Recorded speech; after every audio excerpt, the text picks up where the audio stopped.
Η δύναμη της εξομολόγησης. Κεφάλαιο 3. Ο πνευματικός ιατρός της ψυχής. Ανάγκη καλών πνευματικών. Οι άνθρωποι σήμερα είναι κουρασμένοι, ζαλισμένοι και σκοτισμένοι από την αμαρτία και τον εγωισμό. Γι' αυτό υπάρχει ανάγκη περισσότερο από κάθε άλλη εποχή από καλούς και έμπειρους πνευματικούς που θα πλησιάζουν τους ανθρώπους απλά και με πραγματική αγάπη και θα τους καθοδηγούν με διάκριση για να ειρηνεύουν. Χωρίς καλούς πνευματικούς αδειάζουν οι εκκλησίες και γεμίζουν τα ψυχιατρία, οι φυλακές και τα νοσοκομεία. Πρέπει να συναισθανθούν οι άνθρωποι ότι ταλαιπωρούνται γιατί είναι μακριά από τον Θεό, να μετανοήσουν και να εξομολογηθούν ταπεινά τις αμαρτίες τους. Η εργασία του πνευματικού είναι εσωτερική θεραπεία. Δεν υπάρχει ανώτερος γιατρός από τον έμπειρο πνευματικό που εμπνέει εμπιστοσύνη με την αγιότητά του, πετάει από τα ευαίσθητα πλάσματα του Θεού τους λογισμούς που φέρνει το ταγκαλάκι και θεραπεύει ψυχές και σώματα δίχως φάρμακα με τη χάρη του Θεού. Ο πνευματικός όταν έχει θείο φωτισμό, πνεύμα Θεού, καταλαβαίνει και διακρίνει καταστάσεις και μπορεί να δίνει σωστές κατευθύνσεις στις ψυχές. Καλά είναι να μην έχει πολλές απασχολήσεις για να μπορεί να διαθέτει τον απαιτούμενο χρόνο για την κάθε ψυχή και να κάνει σωστά τη δουλειά του. Διαφορετικά παθαίνει ό,τι και ένας καλός χειρουργός που όταν κάθε μέρα έχει να κάνει πολλές εγχειρήσεις κουράζεται και είναι φυσικό να μην αποδίδει όσο μπορεί. Γι' αυτό δεν χρειάζεται να αναμειγνύεται σε όλα τα οικογενειακά θέματα, αλλά να περιορίζεται σε ό,τι σχετίζεται με τη συγκεκριμένη κάθε φορά ψυχή, ώστε να έχει τον χρόνο να τη βοηθήσει αποτελεσματικά. Ούτε όμως ο εξομολογούμενος πρέπει να απασχολεί το πνευματικό με θέματα για τα οποία μπορεί να ρωτήσει άλλους πιο αρμόδιους. Να τον ρωτάει παραδείγματος χάρη ποιο σπίτι να νοικιάσει ή σε ποιο φροντιστήριο να στείλει το παιδί του κτλ. Στην εξομολόγηση κρίνεται και ο εξομολογούμενος και ο πνευματικός. Πολύ βοηθάει για την καθοδήγηση της ψυχής η ελευθερία η πνευματική. Να μην ακολουθεί δηλαδή ο πνευματικός κάποια γραμμή που του βάζουν άλλοι, αλλά να βλέπει τι λένε οι πατέρες και να ενεργεί με διάκριση ανάλογα με τον άνθρωπο, με την πτώση, με τη μετάνοια. Βλέπω όμως μερικές φορές ότι δεν υπάρχει ειλικρίνεια. Μερικοί που έχουν ευθύνη για τις ψυχές δεν κάθονται να μπουν στον άλλον που είναι λόγου χάρη μπλεγμένος με μάγους, με πλανεμένος κτλ. Μια κουβέντα, να τον προβληματίσουν λίγο, να πάρουν μια θέση για να μην έχουν φασαρίες μαζί τους. Δηλαδή για να μην τα χαλάσουμε με τον ένα και με τον άλλον και για να λένε καλά λόγια για μας να αφήσουμε τον άνθρωπο να καταστραφεί και να χαίρεται ο διάβολος. Η διάκριση και η πείρα του πνευματικού. Γέροντα, στην εποχή μας με την τόση αμαρτία που υπάρχει στον κόσμο δεν είναι δύσκολη μερικές φορές η θέση του πνευματικού?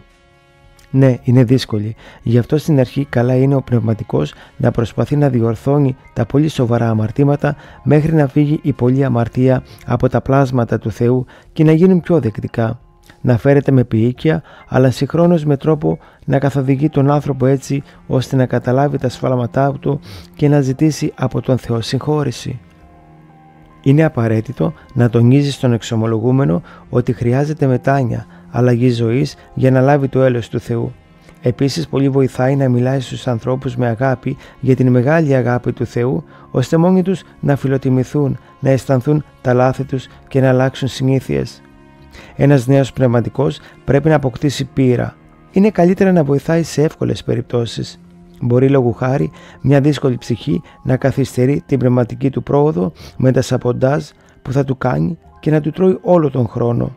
Αν δεν προσέξει, με την καλή του διάθεση θα δίνει πάντοτε σημασία στις σκηνές που θα κάνει μια τέτοια ψυχή, θα ξοδεύει άσκοπα τις δυνάμεις του και θα ταλαιπωρείται. Όταν αποκτήσει πείρα, θα ξέρει πότε πρέπει να δώσει σημασία και πότε να αδιαφορήσει. Να, τώρα εγώ στα γράμματα που μου στέλνουν ρίχνω μια ματιά και αν είναι κάτι σοβαρό, σε εκείνο θα δώσω προσοχή. Είναι και του πειρασμού πολλές φορές.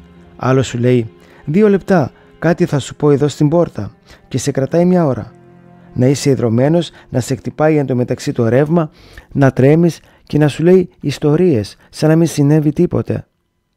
Από το Θεό είναι αυτό. Μετά αρρωσταίνεις, δεν μπορείς να κάνεις προσευχή ούτε για τον κόσμο ούτε για τον εαυτό σου και αχρηστεύεσαι για μέρες. Έρχεται ύστερα κάποιος που ο καημένος έχει πραγματική ανάγκη και δεν μπορείς να τον βοηθήσεις. Αυτούς πάλι που έχουν κάποιο σοβαρό πρόβλημα, δεν φτάνει να τους ακούσεις, να δεις ότι έχουν έναν πόνο και να τους πεις «πάρε μια ασπιρίνη».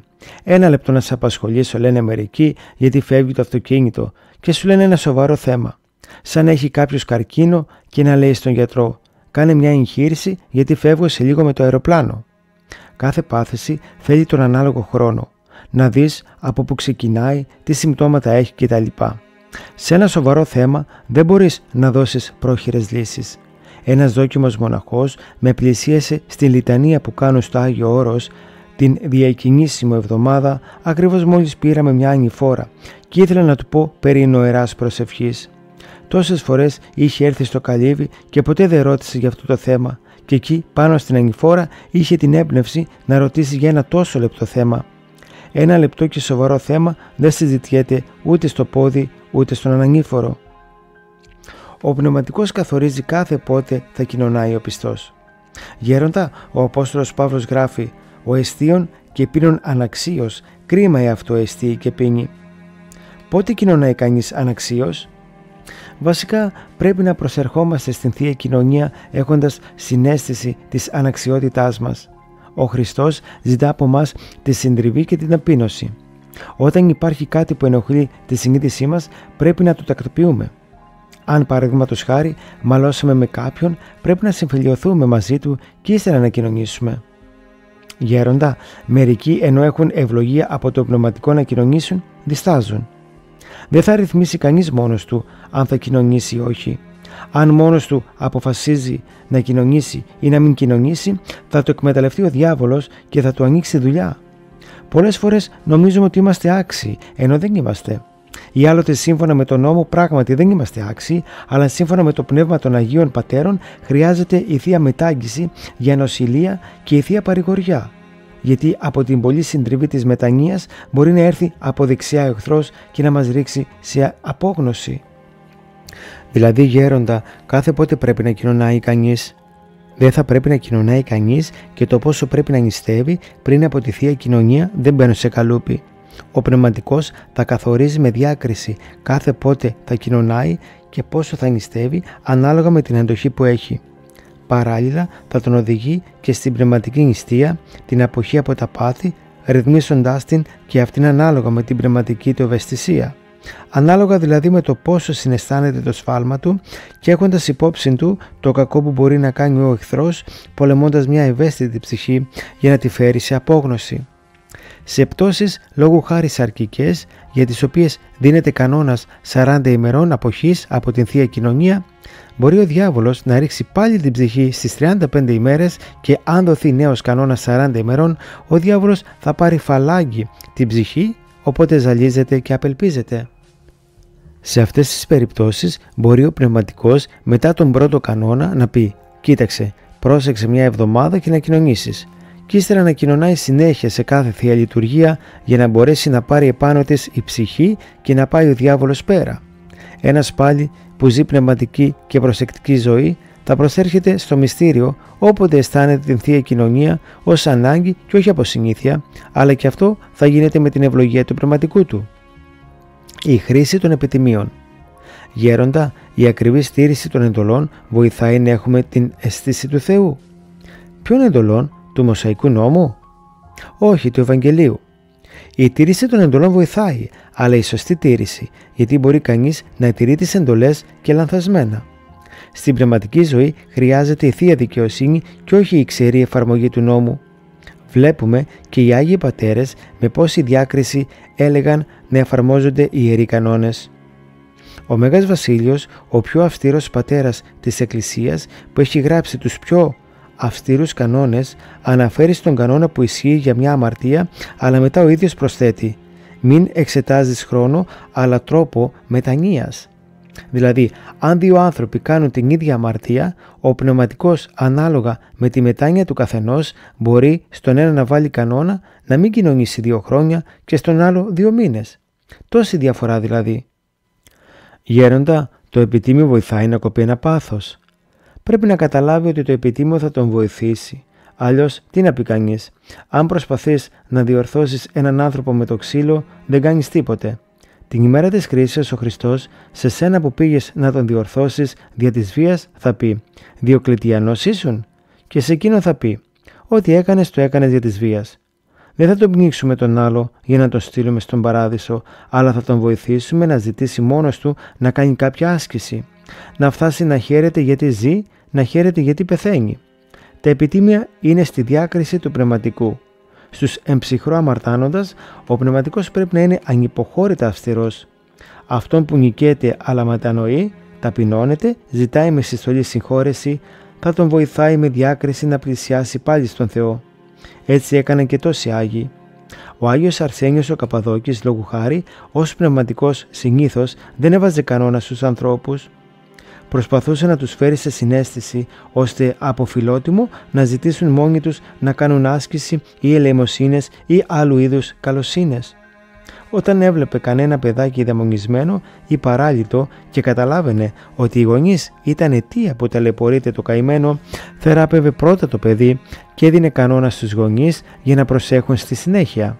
Μερικοί λένε «Α, ο τάδε πνευματικός είναι πολύ πατερικός, πολύ αυστηρός, είναι έξυπνος, έχει μνήμη, ξέρει το πηδάλιο απ' έξω».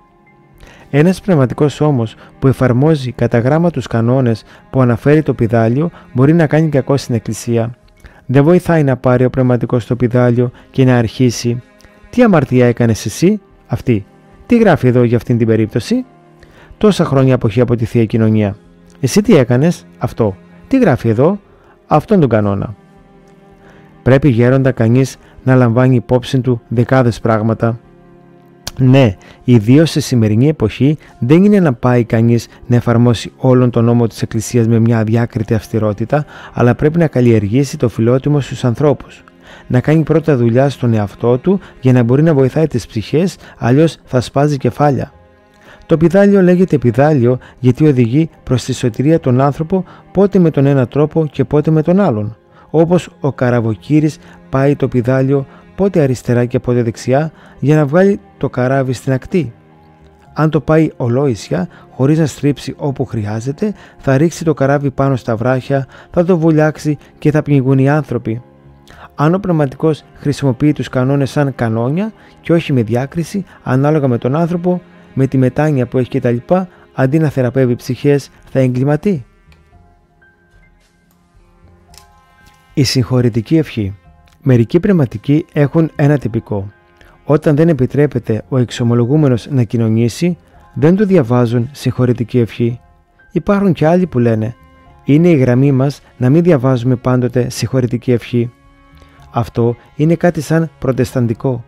Ήρθε ένα παιδί στο καλύβι που είχε μερικές πτώσεις.